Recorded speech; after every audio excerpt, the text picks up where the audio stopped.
Hi guys, I'm Cooper Enier. I'm here to teach you guys how to set up a bait caster with setting on the line, tying on the bait, and learning how to throw it, and kind of taking the guesswork out of how to set the brakes and the tension pool.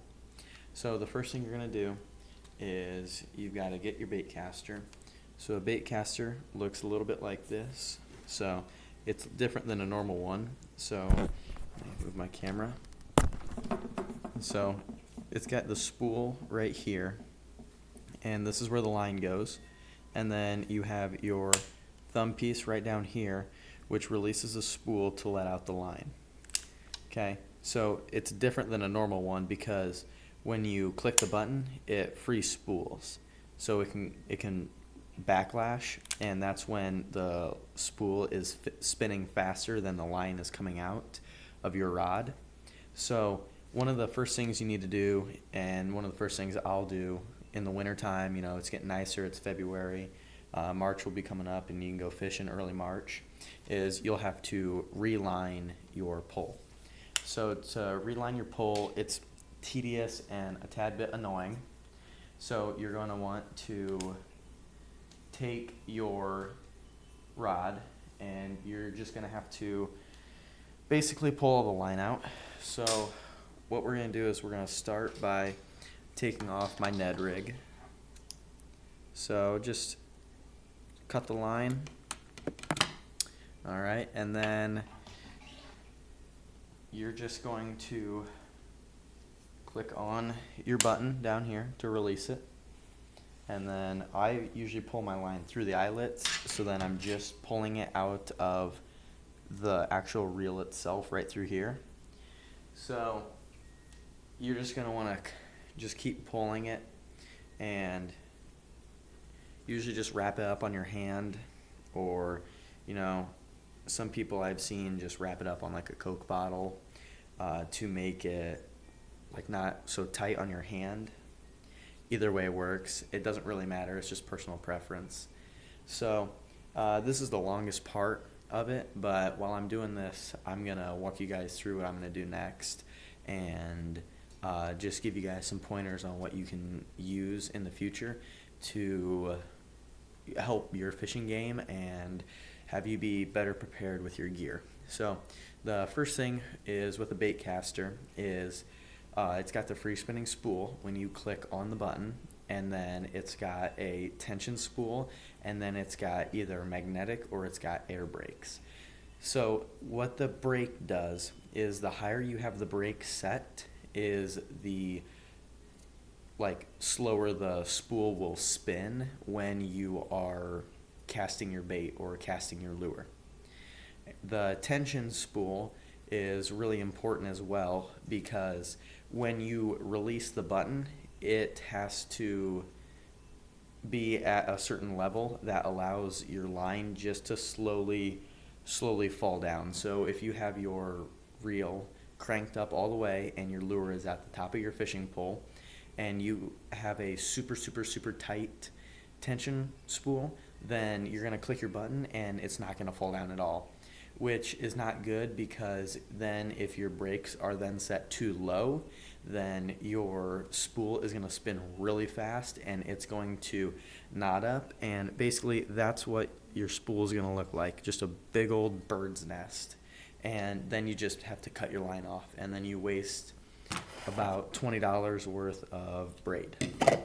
So a lot of the times braid is more expensive because it is more durable and thinner and lighter. So the difference between braid and monofilament line is braid is, I would describe it more as like a cotton-like feeling.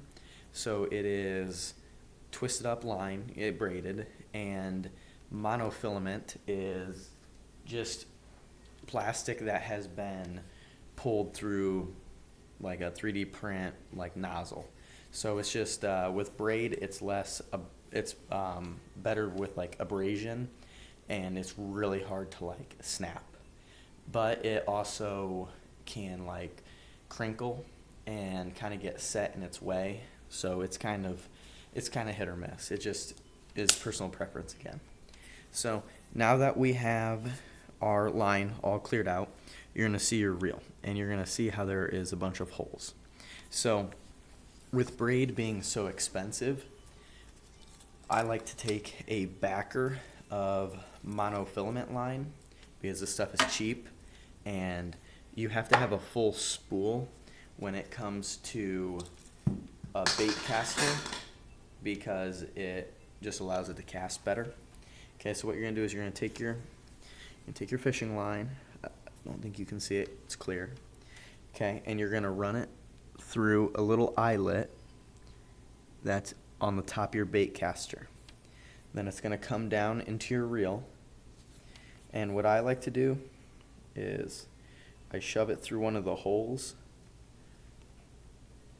and then I just kind of crank it a little bit while applying pressure with my finger.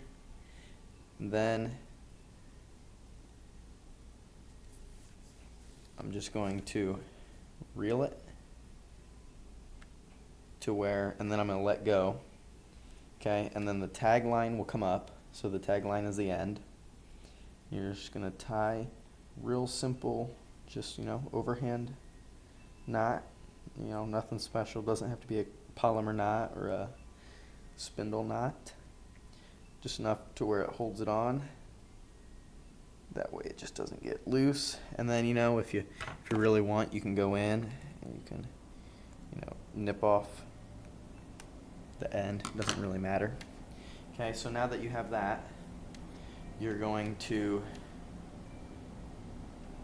crank it on. Okay, so what the backing does is it just means you're gonna fill up your spool a lot faster, and you're not gonna have to use as much braid. So then in turn you're gonna save money on braid, and it just helps. It just works a little bit better. It's just cheaper. Fishing stuff is so expensive. This thing of braid, it is 165 yards, 20 pounds, and I probably paid almost $18, which doesn't sound crazy, but for one spool that does 2 rods, that's not great. So when you get your backing done, okay, it's not all the way full. So if you can see, there's still a lot of red of the spool right here, but there's also a good amount right there. So what you're going to do is you're going to cut it, and you're going to make sure that it's still going through the eyelet, okay? So you have some sticking out past your reel, okay? Just pull just a little bit more out, make it a little easier. Okay, now with your braid, I just throw my spools on the ground, let it roll freely. Okay, you're just going to tie the 2 strings together. So there is a special knot that you can do to tie mono to braid, but it doesn't matter for this because a lot of the times they do that in deep sea fishing. They'll use braid as their backing because it's lighter, and then towards their lure they will use a mono leader. So all the leader is just a like heavy duty line to where with fish with teeth will like bite it. They won't like rip through the braid. And usually it's like 100-pound Tess. So Tess is the tensile strength. So it's just like how many pounds can be pulled on it. So once you just have, it just tied in a knot, okay, you are going to just cut off your tag lines. Make sure they're your tag lines, especially on like the braid. So the braid is a little harder to cut. So you're gonna cut it. And then you're good to go. Then you're just gonna sit here and you're just gonna start reeling it up. Okay, see, it's already turned green, got rid of all that monofilament. So there we go. Got my spool filled up with that braid. Okay, got some left over.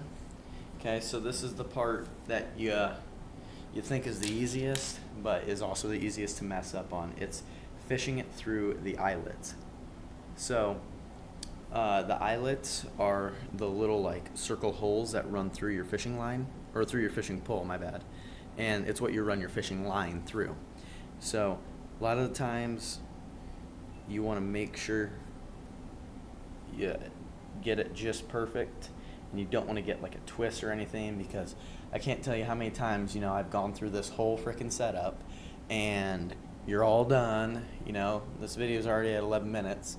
So you got 11 minutes worth of work in, and then you tie on your lure, and then all of a sudden you look at it and it's got a little twist in it, or it's not, or you missed one, just something ridiculous that just drives you crazy.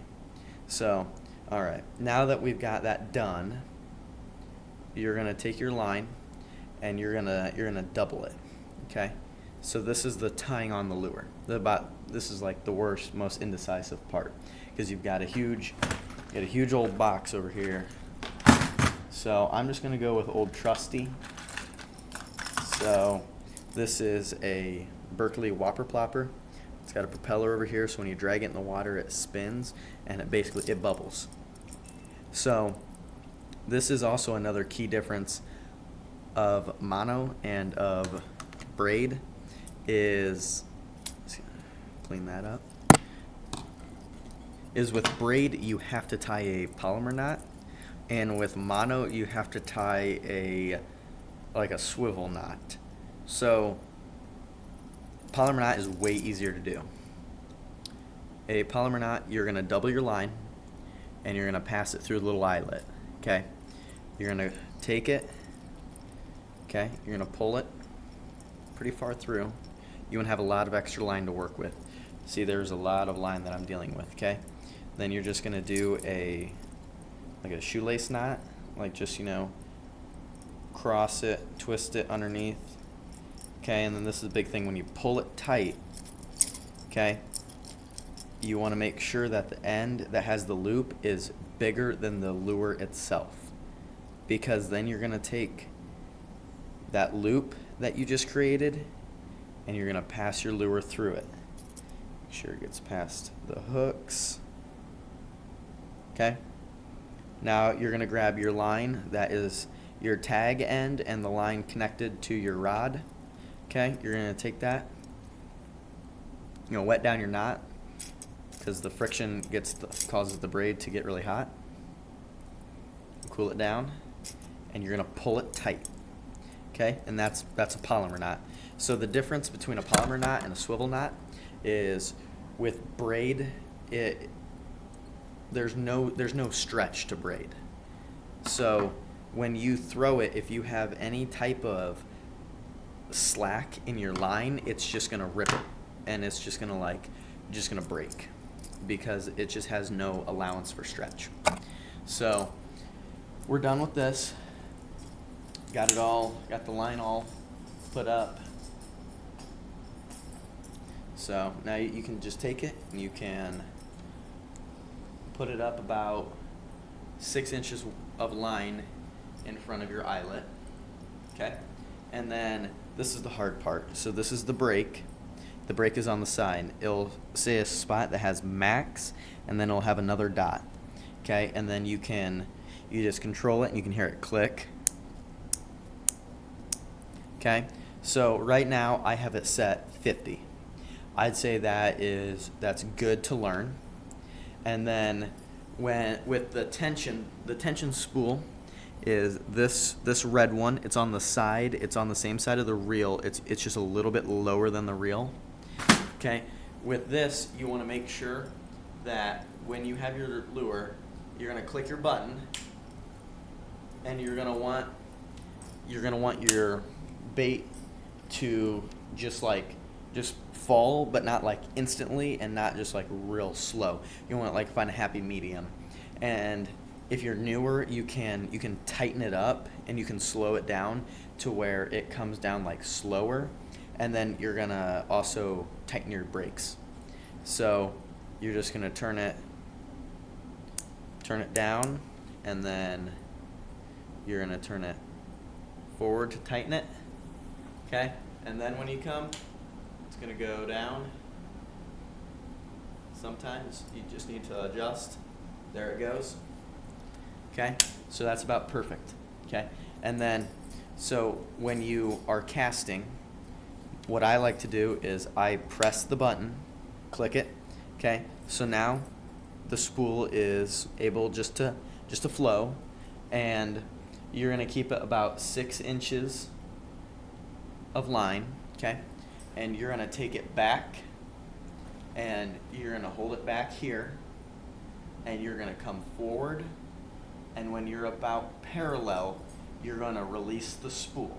So you're just gonna flick it just a little bit, and then when it's going out, when your lure's going out, you're just gonna wanna slightly hold your thumb on the brake, because as the line's coming out, you use your thumb as the brake to stop the spool. And then if you don't, and you pull it out really fast, and your brakes are not set really high and that spool can go freely, you can see just a little bit, it's called bird's nesting. So then it's all good. So it might take you a couple tries to get that figured out, but that's the gist of it. So I hope you guys can learn how to cast, and these are just some of the basics of what you need to learn. Appreciate the time. Have a good night.